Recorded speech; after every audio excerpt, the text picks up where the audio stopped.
Innal hamdalillah nahmaduhu wa nasta'inuhu wa nastaghfiruh wa na'udzu billahi min shururi anfusina wa min sayyiati a'malina man yahdihillahu fala mudhillalah wa man yudlil fala hadiyalah wa asyhadu an la ilaha illallah wahdahu la syarikalah wa asyhadu anna Muhammadan abduhu wa rasuluhu la nabiyya ba'dah. Amma ba'd. Hadirin yang dimuliakan oleh Allah, alhamdulillah, dengan memuji Allah kita bersyukur atas segala nikmat dan karunia-Nya. Kembali Allah mudahkan untuk bisa kita lanjutkan di kesempatan pagi ini pelajaran kita mempelajari kitab yang ditulis oleh Al-Imam Ibnu Qayyim, Ad-Da' wad Dawa', penyakit dan obatnya. Kitab yang sekali lagi menjelaskan tentang bagaimana kita bisa menjauhkan diri dari perbuatan dosa dan maksiat, di mana kemaksiatan itu adalah penyakit. Tentunya tidak ada penyakit kecuali ada obatnya. Dan di antara penjelasan yang dijelaskan oleh Al-Imam Ibnu Qayyim sebagai obat mengobati kemaksiatan, kecenderungan untuk bermaksiat yang ada pada diri, yaitu pengetahuan kita akan dampak buruk dari dosa dan maksiat. Kita sebagai manusia yang Allah berikan akal sehat tentunya akan menghindari dan menjauhi setiap keburukan dan tidak ingin untuk sampai jatuh kepadanya. Dan ternyata dosa dan maksiat itu memiliki dampak yang sangat buruk bagi seseorang untuk dunianya dan akhiratnya, untuk jasmaninya, untuk rohaninya.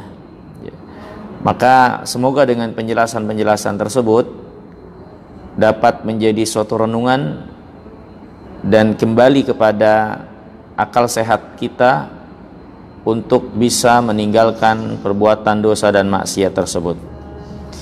Hadirin yang dimuliakan oleh Allah Subhanahu wa taala, masih berkait dengan dampak buruk dosa dan maksiat, poin yang ke-54, dan nampaknya ini adalah poin yang terakhir dari dampak buruk dosa dan maksiat sebelum Al-Imam menjelaskan penjelasan yang lainnya, dan juga akan ada rangkuman nanti juga yang beliau jelaskan secara umum dampak buruk dosa dan maksiat. Poin yang ke-54, berkata Imam Ibnu Qayyim, wa min uqubatiha, di antara dampak buruk dosa maksiat, annaha tastajlibu mawaddah halakil abdi fid dunya wa akhiratihi. Dosa dan maksiat itu menarik materi-materi yang akan membawa keburukan bagi seorang hamba di dunia dan di akhirat. Ya. Jadi apa-apa yang akan menimpakan keburukan buat kita di dunia dan di akhirat, maka dosa dan maksiat menjadi sarana dan sebab ya, yang mengakibatkan keburukan dunia dan akhirat itu bisa didapatkan, ya. Kemudian kata Imam, fa inna dzunub hiya amradun mata istahkamat qatalat walabud. Karena hakikatnya dosa itu adalah penyakit, ya. Dan setiap penyakit kalau dia menetap dan mendominasi, maka dia akan membinasakan. Wa kama anal badan la yakunu sahihan illa bighida'in yahfadhu quwwatahu wastifraghin yastabrigul mawaddal fasidah wal akhlaq ar-radi'ata allati mata ghalabat alaihi afsadathu wa himyatin yamna'u biha min tanawuli ma yu'dhihi wa yakhsha dararahu fakadzalikal qalb la tatimmu hayatuhu illa bighidha' minal iman wal a'malis salihah tahfadhu quwwatahu wastifraghin bitaubatin nasuh yastabrigu bihal mawad al-fasidah wal akhlaq ar-radi'ah min wa himyatin tujibu lahu hifdhus sihhah wa tajannuba ma yudadduha wa hiya ibarah antar istimali ma yudadduhu sihhah. Al-Imam kemudian memberikan permisalan, perbandingan hati kita itu ibarat badan, di mana badan kita akan menjadi sehat kalau dia dipelihara kekuatannya, kesehatannya, dihilangkan materi-materi buruk yang masuk ke dalamnya, dan dijaga untuk tidak sampai masuk ke dalamnya materi-materi buruk itu. Jadi penguatan, pengosongan, dan penjagaan, itulah yang akan membawa kesehatan bagi badan. Penguatan, ya, imunitas tubuh dengan mengkonsumsi makanan-makanan yang baik dan bergizi.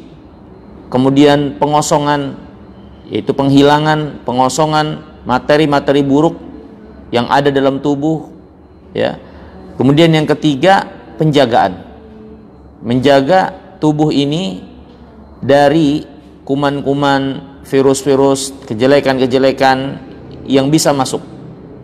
Maka dan tiga hal ini tubuh akan menjadi sehat, ya, penguatan, pengosongan, dan penjagaan.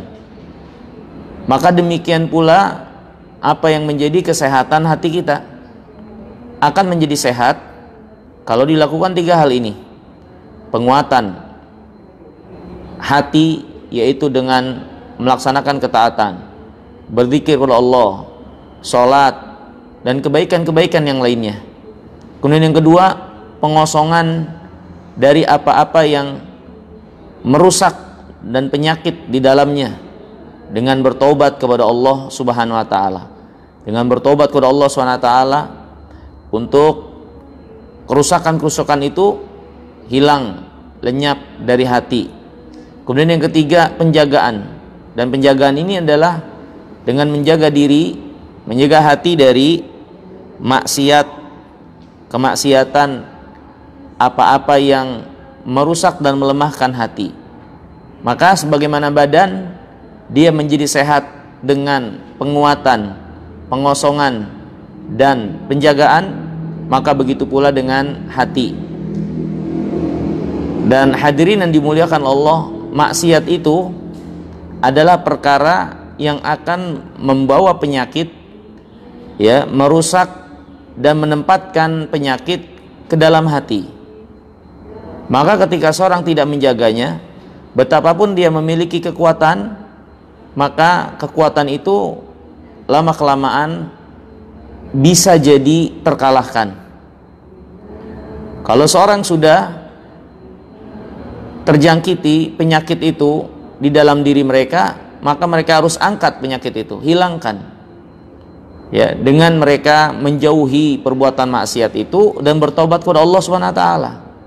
Selanjutnya lakukan penjagaan, menjaga diri untuk tidak kembali memasukkan materi-materi buruk dari dosa dan maksiat ke dalam diri, ke dalam hati. Maka ini tiga kaedah daripada kesehatan, baik kesehatan badan ataupun kesehatan hati, ya. Dan dosa dan maksiat itu membawa setiap materi yang akan mendatangkan kerusakan bagi seseorang, melemahkan hatinya, membuat sakit hatinya, membawa kejelekan dunia dan di akhirat. Kemudian hadirin yang dirahmati dan dimuliakan Allah Subhanahu wa taala.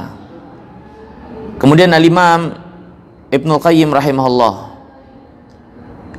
setelah menjelaskan segala sesuatunya terkait dengan dampak buruk dosa dan maksiat, beliau menjelaskan selanjutnya tentang masalah hukuman, ya, hukuman yang dapat menimpa para pelaku maksiat.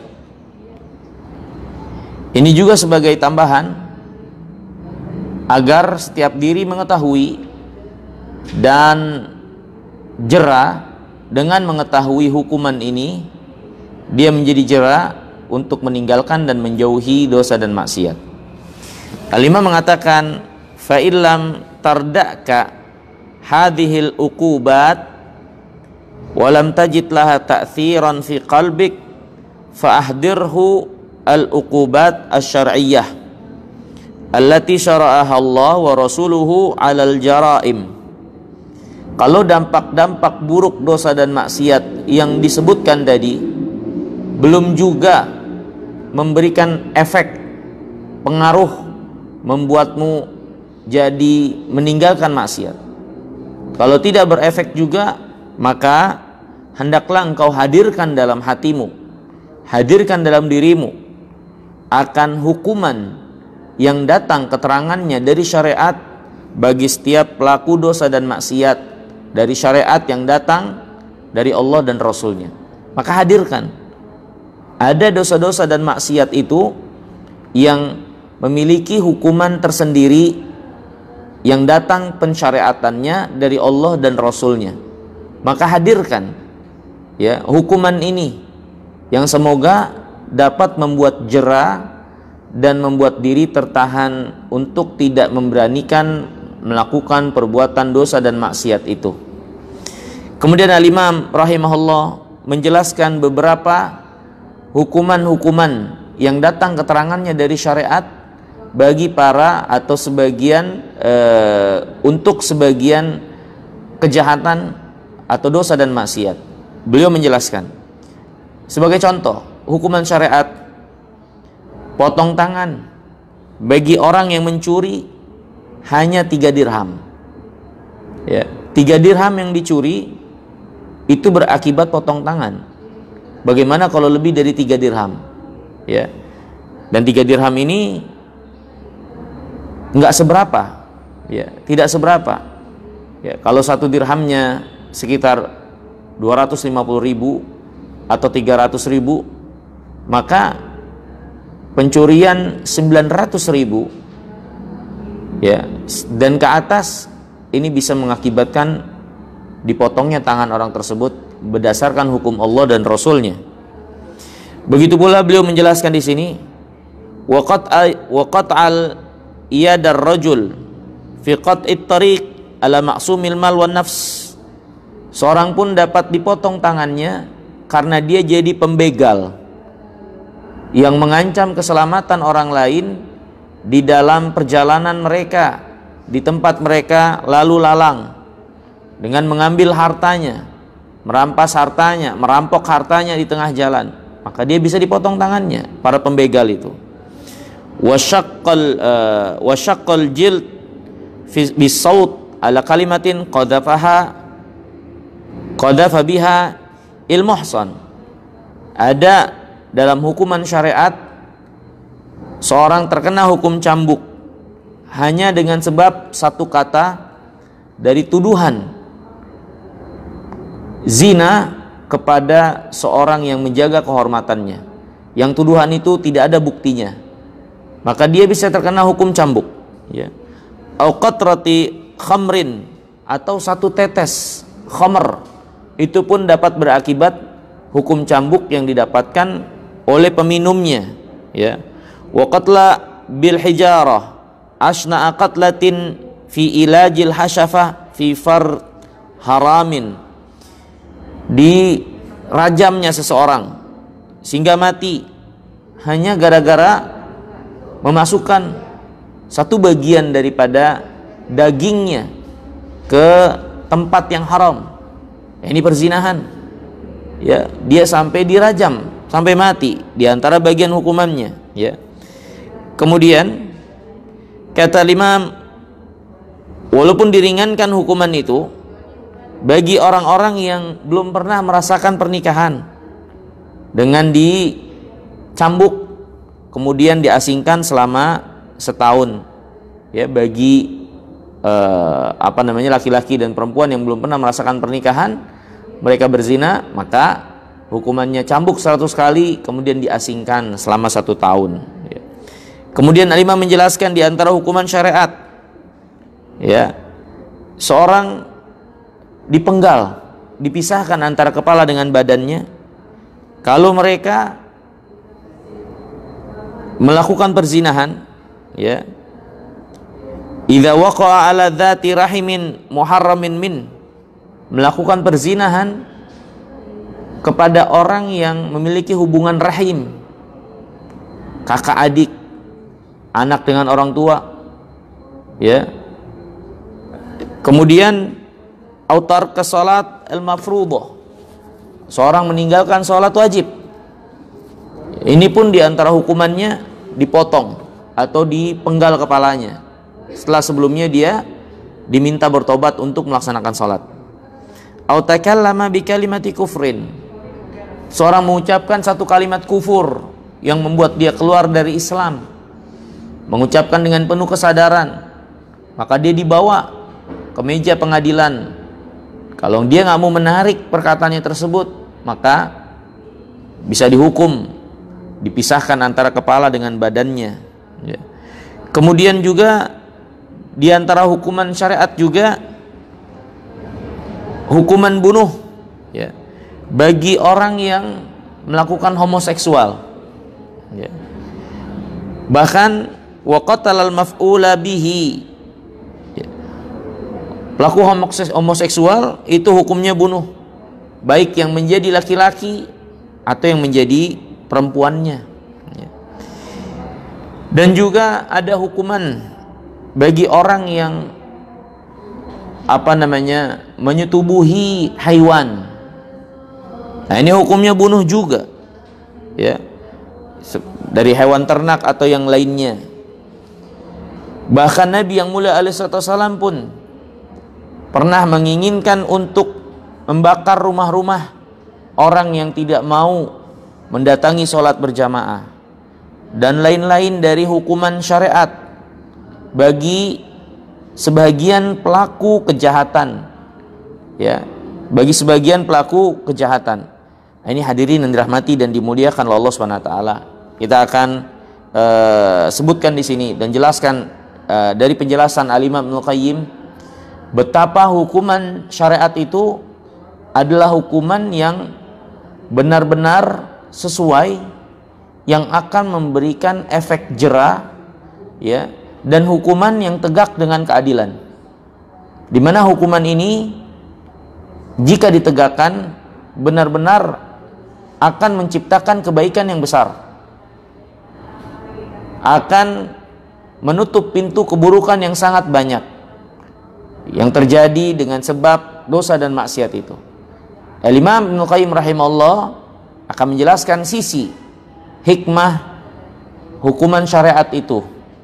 Dan ini perlu kita ketahui dengan baik, karena di zaman kita terutama banyak orang yang meragukan hukuman yang datang keterangannya dari syariat, dari Allah dan Rasulnya. Bahkan menganggap hukuman yang datang dari hukum Allah dan Rasulnya itu ketidakadilan. Menganggap itulah tidak adil, sudah tidak relevan, ya, untuk zaman sekarang, atau hukuman yang penuh dengan kekejaman, kezoliman. Maka ini semua adalah tuduhan-tuduhan busuk, ya, yang tidak realita, tuduhan dari orang-orang yang sesungguhnya tidak mengenal Allah dan tidak mengenal Rasulnya yang mulia alaihi wasallam. Tuduhan yang sangat jauh dari kenyataan, baik secara keterangan syariat atau secara kesimpulan akal sehat. Ya, kalau kita mau memikirkan hikmah dari hukuman yang ditetapkan oleh syariat itu, kita akan memahami dengan baik bagaimana hukuman itu kalau benar-benar ditegakkan akan menciptakan kebaikan dan kemaslahatan yang sangat banyak. Kalau hukum itu ditegakkan, maka akan nampak, ya, maslahat dan tertutupnya keburukan yang sangat banyak. Maka ini kita sedikit luaskan tentang masalah ini. Sisi yang dijelaskan oleh Imam Ibnu Qayyim, mengapa hukuman syariat itu adalah hukuman yang paling tepat, bagi setiap kejahatan, dosa dan maksiat untuk dilaksanakan ya demi kebaikan bersama. Adapun tuduhan-tuduhan yang beredar bahwasannya hukum Allah dan Rasulnya adalah hukum yang tidak adil dan kejam, maka ini adalah perkataan yang tanpa bukti dan bertolak belakang dengan syariat dan akal yang sehat. Mari kita perhatikan. Ya, sebelum menjelaskan itu semua, Al-Imam mengatakan sifat dari hukum syariat. Ya. Beliau mengatakan wa ja'ala bihikmatihi hal hasbid dawa'i ila tilkal jaraim wa hasbil wazi anha. Ya. Jadi kalau kita perhatikan, kalau kita renungi, kalau kita teliti hukuman-hukuman yang datang dari hukum syariat terhadap pelaku dosa dan maksiat, itu melihat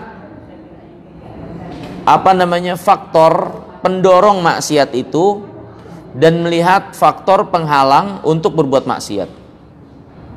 Jadi besar dan kecilnya hukuman dari syariat terhadap satu perbuatan maksiat, kalau kita perhatikan, maka bergantung kepada besarnya dorongan berbuat maksiat dan penghalang untuk berbuat maksiat. Famakana al-wazi anhu tab'iyan wa laysa fi ittiba' da'in ilaih iktafa fihi bitahrim. Kalau penghalang untuk berbuat maksiat, penghalang untuk suatu kemaksiatan itu sudah tertanam dengan sendirinya di dalam diri secara tabiat, semua juga melihat itu adalah kejelekan dan keburukan, ya. Dan juga hasrat manusia untuk berbuat maksiat itu kecil, dorongan untuk berbuat maksiatnya kecil, kemudian penghalang untuk berbuat maksiat besar. Dan penghalang untuk berbuat maksiat itu diantaranya apa yang tertanam dalam diri dari tabiat, ya. Jadi dorongan berbuat maksiat kecil, penghalangnya besar, ya. Kalau dorongannya kecil, penghalangnya besar, ya, maka syariat mencukupkan dengan mengharamkan saja, nggak ada hukuman tersendiri, tapi hanya peringatan untuk mengharamkan saja, ya. Ma ta'zir walam yurattab alaihi haddan, ya, mengharamkan dan mengingatkan, ya, dan tidak ada hukum had, hukum tertentu bagi pelakunya. Contoh misalnya ka'aklir raji', makan kotoran, ini haram, ya. Nah, makan kotoran itu secara tabiat manusia itu punya dorongan penghalang besar tidak melakukannya, dan yang mau melakukannya dorongannya juga kecil, ya, sehingga cukup apa yang ada pada diri manusia, ya, menghalangi mereka untuk berbuat maksiat, dan mereka juga tahu itu, maka nggak ada hukuman had tersendiri, ya, nggak ada hukuman had tersendiri. Contohnya lagi syurbud dam, minum darah, ini haram, tapi nggak ada hukuman had tersendiri, karena ini sesuatu yang banyak orang pasti akan enggan untuk melakukannya karena menjijikannya perbuatan tersebut. Wa aklil maitah, memakan bangkai, nggak ada hukuman had tersendiri, ya, karena penghalang orang berbuat maksiat itu udah besar ada dalam dirinya, pendorong untuk melakukannya juga kecil, ya.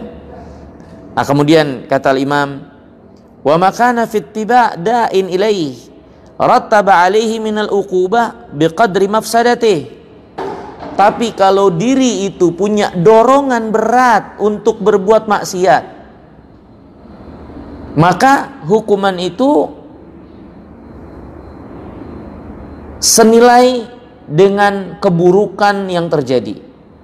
Ini dorongan untuk berbuat maksiat itu besar, maka syariat datang dengan hukuman untuk menghalangi, jangan sampai kita terdorong untuk berbuat maksiat. Di antara penghalangan syariat dengan hukuman yang digariskan. Ya, karena dorongan berbuat maksiat itu berat, ya, maka datang hukuman tertentu dari syariat dan kadar hukumannya itu sesuai atau sekadar senilai keburukan yang bisa terjadi kalau maksiat itu dikerjakan. Biqadri da'it tab'i ilaih, ya. Walihadza lamma kana da'it tiba ila zina min aqwad dawa'i kanat uqubatuhu al-udma min asna'il qatalat wa a'dhamiha wa uqubatuhu sahlah ala anwa'il jild ma'aziyadati tagrib, ya. Contoh dalam masalah ini adalah zina. Zina, dorongan untuk melakukannya itu kuat sekali dari diri, ya. Dorongan untuk melakukannya itu kuat sekali dari diri. Oleh sebab itulah datang syariat dengan hukuman yang cukup berat untuk mendorong keinginan berbuat maksiat itu jadi tidak berani mengeksekusi, ya, menghalangi dorongan berbuat maksiat itu untuk tidak sampai mengeksekusinya. Maka datang hukuman yang berat dari dibunuh dengan cara yang paling buruk, yaitu dirajam, dipermalukan di depan banyak orang, ya. Maka seorang pezina yang sudah merasakan pernikahan, ya, ketika dia tahu dia akan diperlakukan seperti itu, ini kan menjadi penghalang besar untuk dia nggak jadi berbuat zina, ya, untuk dia tidak melakukan zina, ya. Walaupun dia punya dorongan yang berat, maka dia pun harus dibendung oleh hukuman yang berat, ya. Nah, kemudian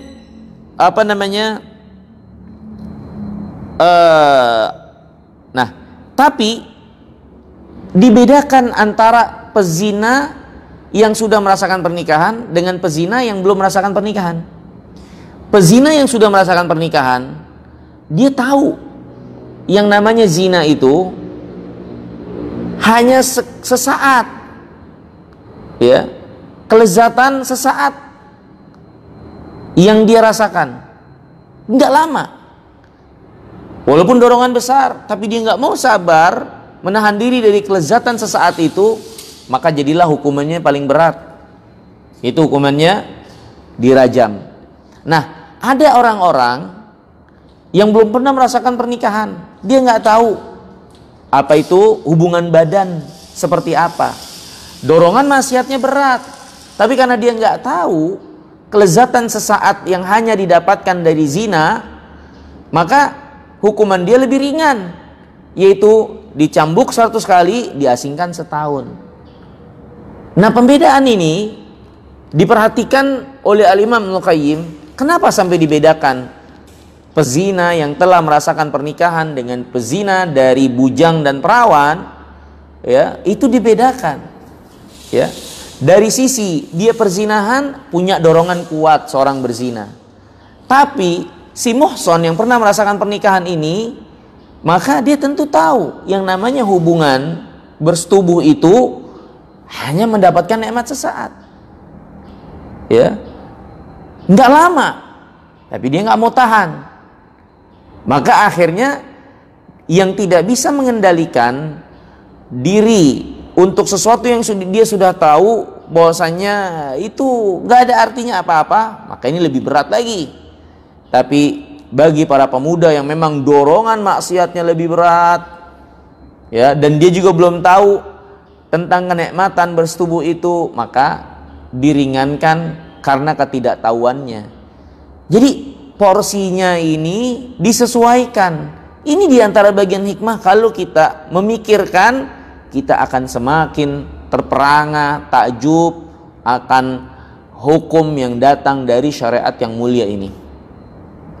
Bahwasanya ini benar-benar datang dari Al-Hakim Al-Alim yang maha hikmah dan maha berilmu, yaitu Allah Subhanahu wa taala, ya. Kemudian contohnya lagi kata Imam, walamma kanat jarimatul liwat fihal amran kana hadduhul qatla bikulli halin. Ketika dosa liwat, ya, di dalamnya, ya, walama kanat jarimatul liwat fi hal amran kana hadduhul qat bikulli halin. Ketika perbuatan dosa liwat, ya, di dalamnya terdapat dua perkara. Ya, ini dua perkara ini maksudnya adalah dorongan untuk berbuatnya berat, ya, kemudian apa namanya,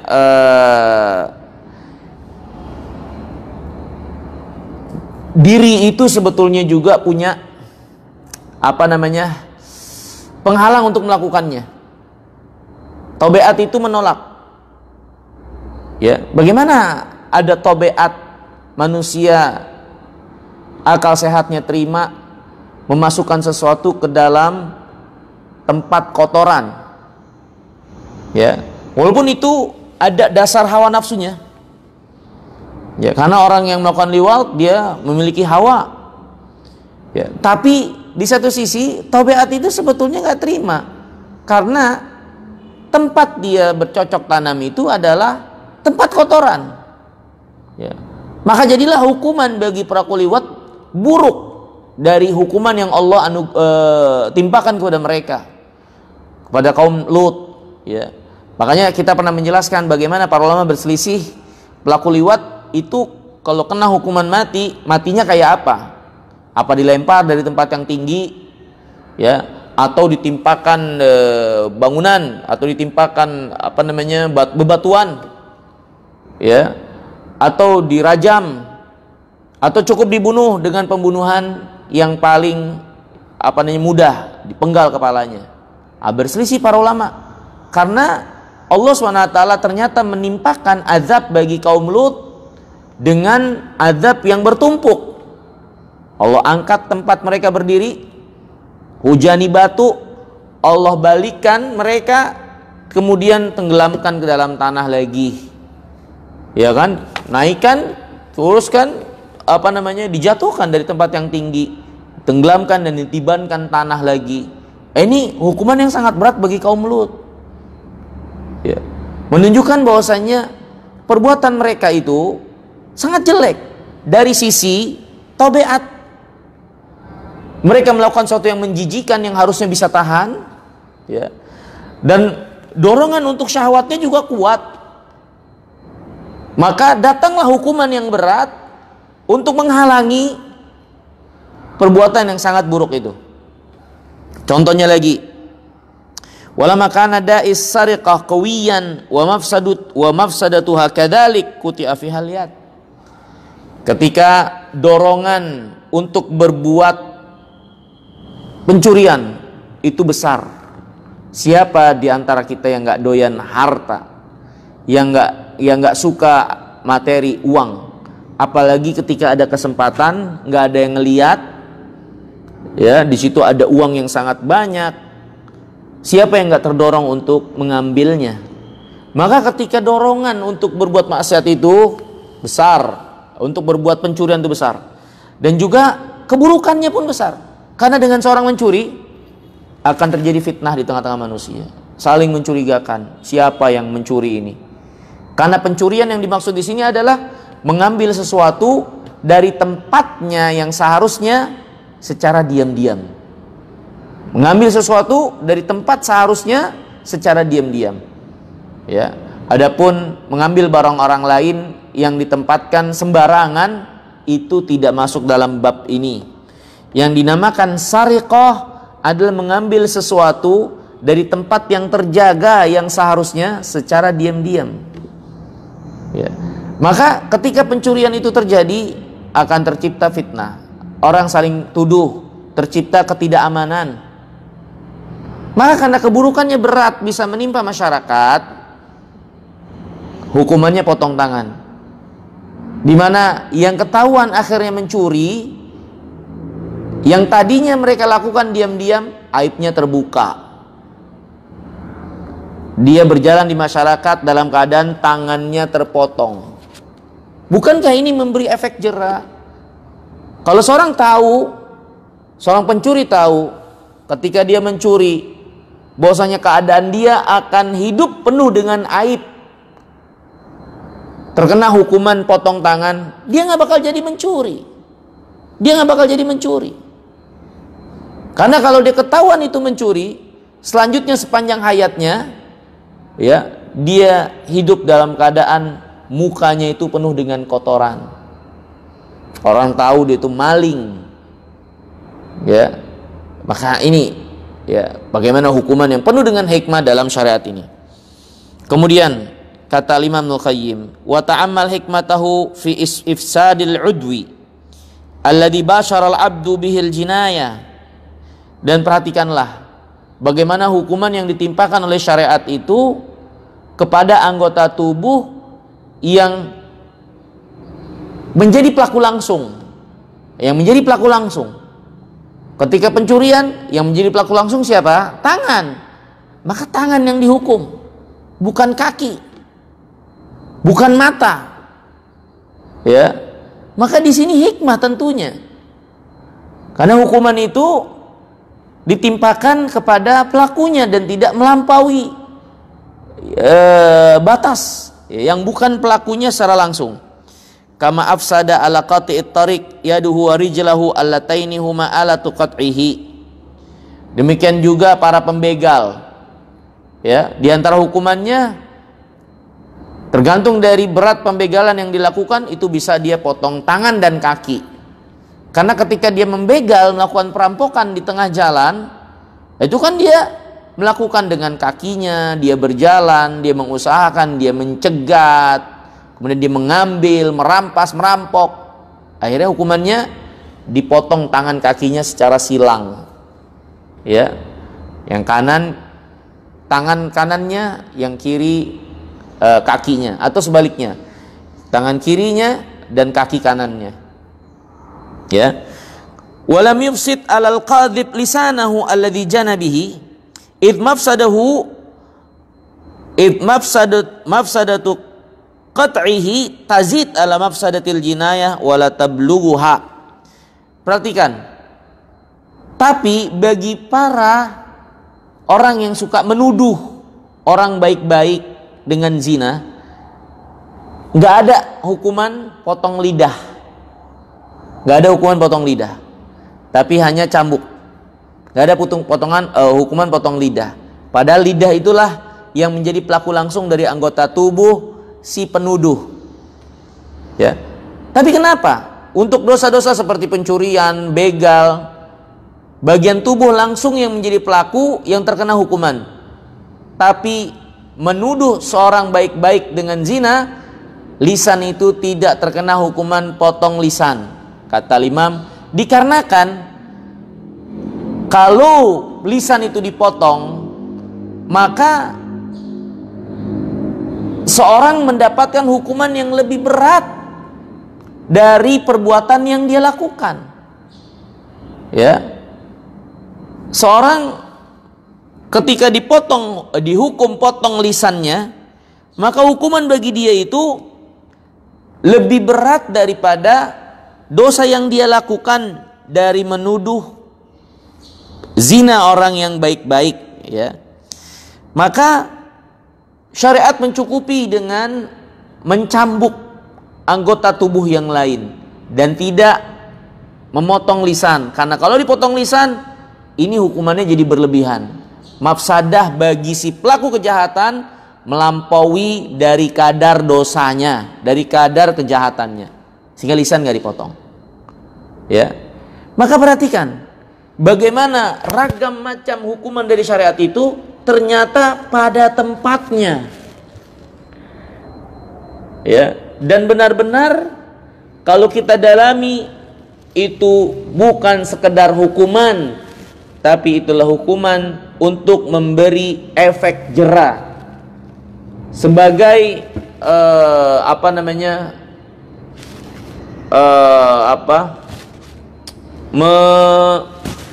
menekan ya orang-orang yang menjadi pelaku kejahatan untuk menahan diri, ya, untuk menahan diri tidak melangsungkan kejahatannya. Ya.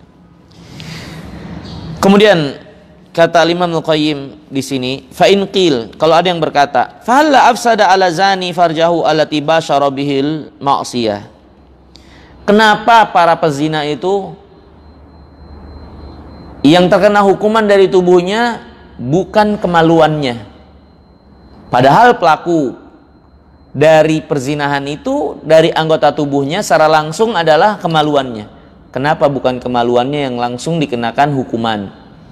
Kata Imam Al-Qayyim, ya bukan kemaluannya, dan ini dapat kita pahami dari beberapa sisi. Sisi yang pertama, kalau kemaluannya yang dikenakan hukuman, maka pelaku kejahatan zina itu mendapatkan sakit dan keberatan yang lebih berat daripada zina yang dia lakukan. Mafsadahnya lebih berat. Sedangkan hukuman itu datang dari Al-Hakim yang pastinya sekadar senilai dengan kejahatan yang dilakukan. Sehingga kalau kemaluan yang dikenakan hukumannya itu lebih berat daripada kadar kejahatannya. Yang kedua, anal farj udwun mastur la yahsulu biqat'ihi maqsudul had. Karena kemaluan itu anggota tubuh yang tertutup. Sehingga kalau kemaluan yang terkena hukuman, ya orang nggak ada efek dampaknya. Ketika seorang berzina, dia tahu dia akan dihukum dengan dipotong kemaluannya misalnya, ya. Tapi kan itu tersembunyi, orang nggak ada tahu, ya. Maka dampak untuk menghalangi seorang berbuat maksiat lebih kecil, karena baginya dengan dipotong kemaluan dia tidak tidak malu untuk itu karena tertutup dari manusia dan gak ada yang lihat. Berbeda kalau dia dirajam atau dia dicambuk, ini orang banyak lihat, ya. Kemudian sisi yang ketiga, anahu idza qata'a yadahu abqalahu yadan ukhra tu'arridu anha bi khilafil farj, ya. Bahwasanya kalau dia dipotong tangannya, maka ada tangan yang berikutnya, ya, yang menggantikan dia berbeda dengan kemaluan, ya. Maksudnya kalau seorang pencuri dipotong tangannya, dia masih punya tangan yang satu untuk dia beraktivitas, sehingga kehidupan masih bisa terus berjalan. Beda kalau pezina dipotong kemaluannya, kemaluan cuma satu. Kalau satu-satunya itu dihilangkan, dia nggak bisa ngapa-ngapain lagi hidupnya, ntar selesai, ya. Sisi yang keempat, annaladzataz zina ammat jami'al badan.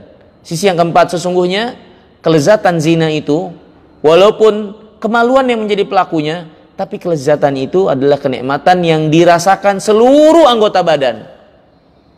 Maka sangat berkesesuaian cambuklah yang menjadi hukuman, sehingga rasa sakit dirasakan oleh seluruhnya, ya, seperti itu. Maka ini hadirin yang dirahmati dan dimuliakan Allah Subhanahu wa taala, sisi kalau ditanyakan kenapa bukan kemaluan sebagai pelaku langsung dari perzinahan yang terkena hukuman, maka di situ terdapat hikmah, ya, syariat Allah Subhanahu wa taala menetapkan masing-masing hukuman dengan kadarnya, ya.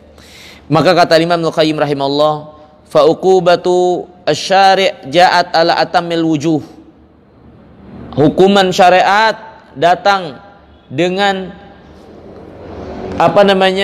ketetapan yang paling sempurna, ya, dengan hukuman yang paling tepat dan paling sempurna.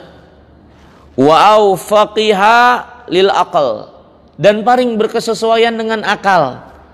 Di para pembuat hukum yang merasa memiliki akal yang sehat dan akal yang tinggi, dengan membuat hukum yang bertolak belakang dengan hukum syariat, ketahuilah, ya, biar bagaimanapun mereka itu adalah ciptaan Allah yang menciptakan akal mereka. Maka bagaimana mungkin akal mereka melampaui apa yang ada pada Allah dari ketetapan dan hukum, sedangkan akal mereka sendiri diciptakan oleh Allah. Maka hendaklah takut orang-orang yang menetapkan hukum bertolak belakang dengan apa yang datang dari hukum Allah, dari syariat Allah. Tidakkah mereka sadar ternyata akal mereka pun itu diciptakan oleh Allah? Maka bagaimana mungkin yang diciptakan mengalahkan yang menciptakan? Ya. Maka apa yang datang dari Allah SWT pasti akan berkesesuaian dengan akal sehat. Yang akal ini juga adalah ciptaan Allah Subhanahu wa taala, ya. Maka hukum-hukuman syariat itu lebih bertepatan dengan akal sehat. Wa aqwamiha bil maslahah, dan lebih tegak menciptakan kemaslahatan, pasti, ya. Kemudian wal maksud, kemudian kata Imam, dan maksud ini semua anna dunub imma tatarattab alaihi al-uqubat syar'iyyah awil qadariyah aw yajma'uhum Allah lil 'abdi wa qad yarfa'uha amman taba wa ahsan. Dan maksud dari ini semua perlu kita pahami dengan baik. Yang namanya dosa, dosa itu membawa dampak buruk dari syariat hukumannya atau dari takdir yang Allah tetapkan menjadi sebab keburukan, ya. Jadi dosa dan maksiat adalah suatu sebab yang membawa pada hukuman syariat atau hukuman yang Allah tetapkan di alam semesta ini dari ketetapan kauniyahnya, ya. Atau Allah gabungkan dosa dan maksiat itu akan mendapatkan hukuman dari sisi syariat dan juga dari sisi ketetapan yang Allah tetapkan di alam ini, ya. Dan Allah Subhanahu wa taala mengangkat hukuman itu kepada siapa yang Allah kehendaki dari orang-orang yang bertobat dan memperbaiki diri. Walhal intinya dosa dan maksiat itu memberi dampak buruk, membawa pada hukuman buruk. Baik hukuman dari syariat, kalaupun kita lepas dari hukuman syariat, kita nggak bisa keluar dari ketetapan Allah kauni, sunnatullah yang akan berlaku pada kebaikan atau pada keburukan, ya. Oke, hukum syar'i tidak dilaksanakan karena yang punya wewenang tidak mau menerapkannya, yaitu yang memiliki kekuasaan, pemerintah. Tapi kita nggak bisa lari dari ketetapan sunnatullah yang tidak akan pernah berubah, yang menetapkan bahwasanya dosa dan maksiat jalan dan sebab yang membawa kepada keburukan dunia dan di akhirat, ya. Ini hadirin yang dimuliakan Allah SWT. Jadi setelah Imam Ibnu Qayyim menjelaskan tentang dampak buruk dosa dan maksiat, beliau menutupnya dengan penjelasan hukuman bagi para pelaku dosa dan maksiat. Kalau dampak-dampak buruk itu tidak membuat kita jera, menahan diri dari berbuat maksiat, paling enggak perhatikanlah apa yang Allah tetapkan dalam syariat ini dari hukuman yang berat untuk dosa dan maksiat itu, sehingga memberikan dampak dan efek jera untuk kita menahan diri tidak melakukannya, ya. Oke lah, itu menjadi sesuatu yang tidak terlaksana di satu tempat atau negeri yang penguasanya tidak menetapkan hukum Allah, ya, tidak menetapkan hukum syariat Allah. Tapi kita tetap saja tidak bisa lari dari hukum Allah, dari sunnatullah yang Allah jadikan di alam ini, bahwasanya dosa dan maksiat pasti membawa efek dan dampak keburukan di dunia dan di akhirat.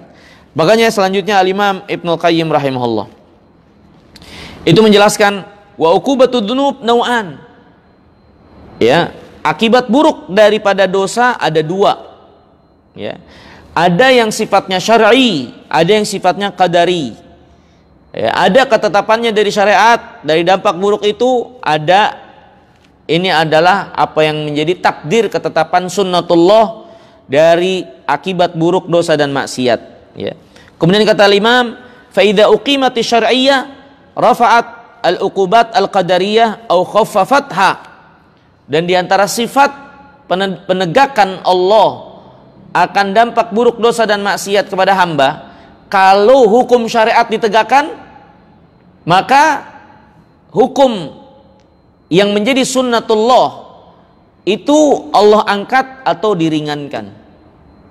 Misalnya seorang melakukan kejahatan dan dia sudah mengalami terkena hukum syariat dengan dipotong tangan atau yang lainnya, maka pasti dia akan teringankan dari hukum yang Allah berlakukan di alam ini dari sebab akibat, dari dampak buruk dosa dan maksiat, Allah ringankan atau Allah angkat hingga dia tidak mendapatkan. Wala yakadur Rabb ta'ala yajma'u ala abdihi bainal uqubataini. Hampir-hampir sedikit sekali ya Allah mengumpulkan dua dampak buruk ini, dua hukuman buruk dari sunnatullah dan dari syariat Allah.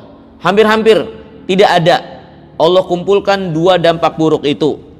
Illa idza lam yafi ahaduhuma bi raf'i mujibid dzamb, kecuali ya ketika salah satunya tidak mencukupi untuk seorang menahan diri ya, atau dampak buruk apa yang mencukupi dari menahan diri atau hasil buruk dari maksiat. Jadi ada orang yang sudah terkena hukum syariat dari dosa dan maksiat, tapi hatinya terus menghitam dan tenggelam dalam kubangan keburukan. Berarti dia memang nggak ngambil pelajaran, padahal sudah terkena hukuman. Yang seperti ini akhirnya dia dapat dua, dapat hukuman syariat dan juga dapat apa yang menjadi ketetapan sunnatullah bagi pelaku dosa dan maksiat. Ya. Walam yakfi ya fi zawali da'ihi. Wa idza utilatil uqubatu syar'iyyah istahalat qadariyatan. Dan perhatikan di sini kata Imam, kalau hukuman syar'i ditiadakan, maka yang berlaku adalah sunnatullah, ketetapan Allah, sunnatullah, takdir Allah yang Allah jadikan dari hukum sebab akibat di alam ini. Dan dosa maksiat itu adalah sebab yang mengakibatkan kejelekan-kejelekan dunia akhirat. Kalau hukum syar'inya tidak ditegakkan, maka seorang nggak bisa lari dari ketetapan takdir sunnatullah di alam ini. Ya, wa rubbama kanat asyad minasyar'iyyah. Dan bahkan terkadang ketetapan sunnatullah dari sebab akibat sesuatu itu lebih buruk, lebih jelek daripada hukum syar'i. Ya, daripada hukum syar'i. Ya, kalau saja hukum syar'i ditegakkan, maka ini akan menjaga keburukan yang sangat banyak. Tapi kalau dia tidak ditegakkan, justru membawa dampak yang lebih buruk lagi. Bukan hanya bagi pelaku maksiat itu, tapi bagi lingkungan masyarakat dan seterusnya. Warubbama kanat dunaha, atau bisa jadi ya hukum sebab akibat dari sunnatullah itu di bawahnya. Walakinnaha ta'um, tapi biasanya hukuman yang menjadi sunnatullah dari hukum sebab akibat, di mana dosa mengakibatkan keburukan, dampaknya meluas, bukan hanya pada si pelaku. Wa syar'iyyah tahus, biasanya hukum syariat hanya khusus pelaku maksiat, yang dihukum ya pelakunya, yang lain enggak. Tapi kalau itu tidak dilaksanakan, maka hukum sebab akibat yang berlaku, hukum sunnatullah yang berlaku, keburukan itu bukan hanya menimpa si pelaku, tapi menimpa yang lainnya. Makanya ma'ruf beredar, ya kita ketahui bersama, ketika ada perbuatan maksiat atau orang berbuat maksiat, dampak buruknya bukan hanya pada si pelaku, ternyata orang di sekitarnya mendapatkan dampak buruknya dari keburukan-keburukan yang ada di alam semesta ini akibat dosa dan keburukan tangan-tangan manusia. Akhirnya orang soleh pun yang ada di sana, ketika datang azab Allah SWT bagi pelaku keburukan, ikut tergulung. Ya, jadi hukum sebab akibat dari sunnatullah lebih umum. Hukum syariat terhadap pelaku dosa dan maksiat lebih khusus hanya pada pelaku. Pilih mana? Ya. Fa inna Rabb tabaraka wa ta'ala la yu'aqab syar'an illa man basyaral jinayah aw tasabbaba ilaiha. Karena Allah Subhanahu wa taala tidak akan menghukumi dalam syariatnya kecuali yang menjadi pelaku langsung kejahatan tersebut atau yang menjadi sebabnya. Amal uqubat al-qadariyah, adapun hukum sebab akibat dari takdir sunnatullah, fa innaha taqa amatan wa khasatan. Dia itu menimpa secara umum dan menimpa secara khusus, ya. Fa innal ma'siyah idza khufiyat la tadur illa sahibaha. Sesungguhnya maksiat kalau dia itu ringan, dia tidak memudaratkan kecuali si pelaku maksiat saja. Wa idza ulinat daratil khassa wal ammah. Tapi kalau maksiat itu dilakukan terang-terangan, maka mudaratnya bakal menimpa bukan hanya si pelaku, bagi orang banyak juga yang tidak melakukannya, bisa ikut tergulung dalam kejelekan. Wa idza ra'an nas al-munkar fashtaraku fi tarki inkari aw syaka an ya ummahumullah biiqabi. Kalau manusia melihat satu kemungkaran yang terjadi di lingkungannya, dia dan mereka tidak mengingkarinya, diam saja, maka tunggu saja di mana hukuman itu akan menimpa semuanya, bukan hanya si pelaku, tapi juga orang-orang yang ada di sana yang tidak ikut atau yang tidak mengingkari maksiat yang dilakukan. Itu ketetapan hukum Allah yang berlaku dari takdirnya, ketetapan sebab akibat, ya. Ini hadirin yang dirahmati dan dimuliakan oleh Allah Subhanahu wa taala, ya. Kita akan lanjutkan dan dalami lagi penjelasan tentang masalah al-uqubat syar'iyyah wal uqubat qadariyah dari penjelasan Al-Imam Ibnu Qayyim rahimahullah. Jadi selesai penjelasan tentang dampak-dampak buruk dosa dan maksiat. Al-Imam Ibnu Qayyim tutup penjelasannya dengan penjelasan tentang hukum syariat, ya. Kemudian beliau lanjutkan nanti penjelasannya berkaitan dengan hukuman yang berlaku bagi dosa dan maksiat dari sisi syariat atau dari sisi ketetapan Allah sebab akibat yang menjadi sunnatullah, ya, yang menjadi sunnatullah, ya. Dan ada penjelasan juga menarik, ya, dalam masalah ini, ya, yang perlu kita perhatikan, ya, terkait dengan dosa dan maksiat serta dampak buruknya. Insyaallah taala di kesempatan yang akan datang, ya, kita akan lanjutkan. Ya. Mungkin ada pertanyaan, silahkan. Pertanyaan dari Facebook dari Indrasari Harjo Suwito. Assalamualaikum Ustadz, bagaimana jika kita tinggal di Indonesia dan tahu bahwa syariat Islam tidak bisa semua diterapkan dengan sistem negara? Bagaimana menyikapinya Ustadz? Bisa hukum potong tangan bagi mereka yang mencuri, apakah pemerintah itu bertanggung jawab terhadap tidak bisa tegaknya syariat Islam didirikan? Mohon penjelasannya. Ya, pertama tentunya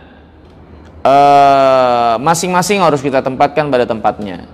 Dalam agama ini yang berhak untuk mengeksekusi dari hukuman yang ditetapkan oleh syariat, mengeksekusi itu hukuman had yang ditetapkan oleh syariat, yang berhak itu adalah pemerintah penguasa. Ketika mereka tidak melakukan dan tidak melaksanakannya, ini menjadi tanggung jawab mereka yang mereka akan mempertanggungjawabkan kepada Allah Subhanahu wa taala. Yang bisa kita lakukan adalah memperhatikan apa yang Allah bebankan kepada kita. Yang Allah bebankan kepada kita mengingkari kemungkaran itu dengan hati. Yang Allah bebankan kepada kita mengingkari dengan lisan, dengan menasihati, yang bisa kita lakukan. Sampai situ. Adapun dengan tangan mengeksekusi hukum, ini urusan pemilik kekuasaan. Ketika mereka nggak melakukan, mereka yang akan bertanggung jawab nanti ke hadapan Allah SWT. Tanggung jawab kita apa? Tanggung jawab kita minimal pengingkaran dengan hati.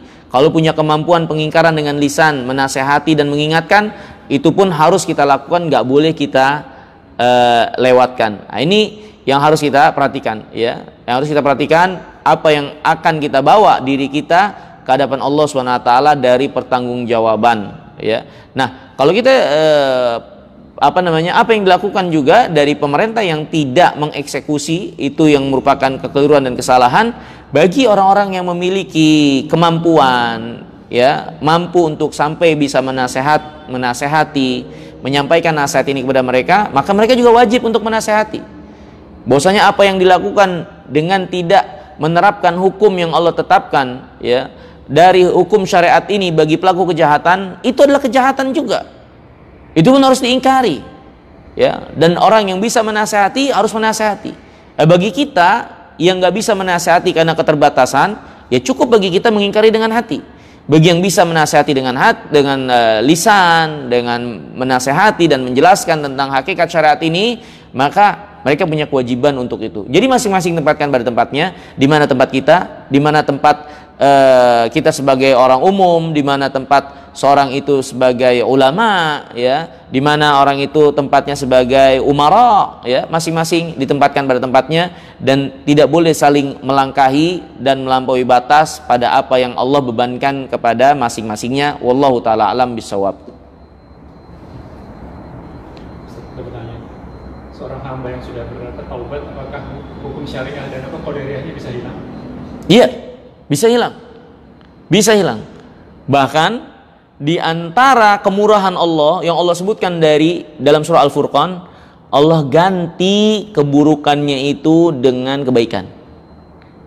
Ya, illa man taba wa amila salihan, ya, fa innahu yubaddilullahu sayyi'atihim hasanat. Ya, kecuali orang-orang yang bertaubat, ya, dan berbuat baik, memperbaiki selanjutnya, ya, maka Allah Subhanahu wa taala akan mengganti keburukan yang dia lakukan itu dengan kebaikan, ya. Ini dalam surah Furqan ayat 70. Allah berfirman, illa man taba wa amana wa amila salihan wa amila amalan salihan faulaika yubaddilullahu sayyi'atihim hasanat wa kanallahu ghafurur rahima. Ya, setelah Allah menjelaskan tentang perbuatan dosa dan maksiat, kata Allah, mereka itu akan tertimpa azab, ya, yang sangat berat dan menghinakan mereka, kecuali orang yang tobat, yang beriman dan beramal saleh. Itulah orang-orang yang Allah akan ganti keburukan mereka dengan kebaikan, dan Allah Maha Pengampun lagi Maha Penyayang. Jadi bukan hanya penghapusan dosa, bukan hanya dihapus dosanya, bukan hanya dihapus dampak-dampak dosanya, bahkan dosanya itu berubah menjadi timbangan kebaikan bagi orang tersebut di sisi Allah Subhanahu wa taala, dengan syarat dia taubat yang jujur dan benar dan memperbaiki keadaan dia selanjutnya dengan iman dan amal saleh. Seperti itu, wallahu taala alam bisawab.